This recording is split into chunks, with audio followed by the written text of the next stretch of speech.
সবাই যদি ক্লিয়ার হয়ে থাকেন তাহলে আলহামদুলিল্লাহ, ভেরি গুড। আমরা তাহলে এখন পড়বো মায়োজেনিক নিয়ন্ত্রণ। আচ্ছা, এখানে একটা ছবি আসছে, এই ছবিটার দিকে সবাই একটু খেয়াল করতে পারো। লেখা আছে never forget the hand that raised you. এখানে দেখতে পাচ্ছ একটা ইয়াং এজের একটা মানুষের হাত, সাথে কিছু, এই হাত দেখে বুঝতে পারছি বয়স্ক মানুষ, তাই না? তো একসময় তুমি এখন এই অবস্থায় আছো, কিছুদিন পরে আমরা সবাই এই অবস্থায় যাবো যদি ছেলে বেঁচে থাকি। আর আমাদের বাবা মারা কিন্তু অলরেডি একটা স্টেজে মোটামুটি হয়ে চলে যাচ্ছে। মনে রাখবা, যেই হাত তোমাকে বড় করেছে, যেই হাত, বাবা মার যে হাত তোমার বড় হওয়ার পিছনে দায়ী, কখনোই সেই হাতকে ভোলা যাবে না। আজ তুমি এই অবস্থানে আছো, এই অবস্থায় এই অবস্থায় বাবা মাকে টেক কেয়ার করার দায়িত্ব কিন্তু তোমার। So never forget the hand that raised you. তোমার বাবা মার কথা কখনোই ভুলে যাবে না। আলটিমেটলি মনে রাখবা, you are here because of your parents. ঠিক আছে? তো ওইটাকে তোমার রেসপেক্ট করতে হবে। অনেক ভুল থাকতে পারে, হোয়াট এভার ইট ইজ।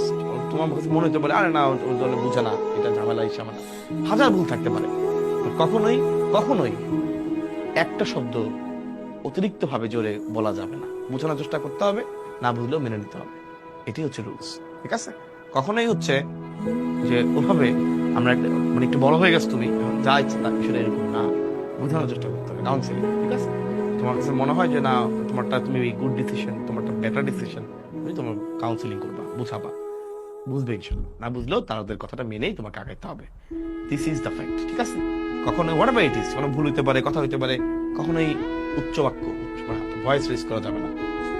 এবং যারা তোমাকে একদম ছোট থেকে তোমাকে লালন পালন করে বড় করছে, সে বাবা মাকে তোমার কখনোই ফেলে দেওয়া যাবে না, যেটা তোমরা বড় ভুল করে বসে একটা ইয়াং এজের মানুষজন। মনে রাখবা, আজকে তুমি এই অবস্থানে আছো, কিছুদিন পর তুমিও কিন্তু ওই একই অবস্থানে যাবা।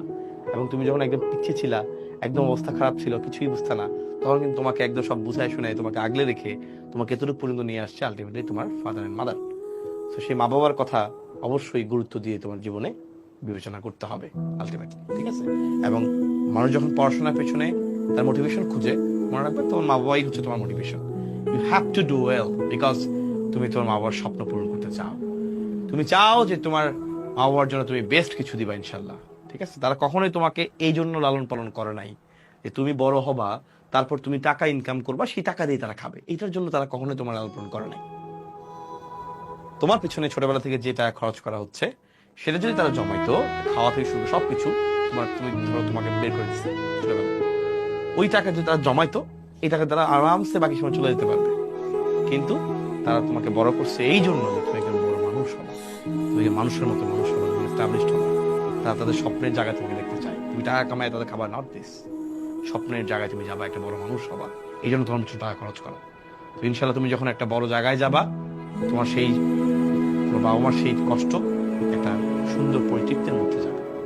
দেখবে ইনশাল্লাহ, yes, my son or my daughter is in that position আমি চেয়েছিলাম। তখন দেখবা তোমার ওই জায়গা থেকেই তোমার আসলে আত্মিক শান্তি মনে হবে, অনুভব হবে।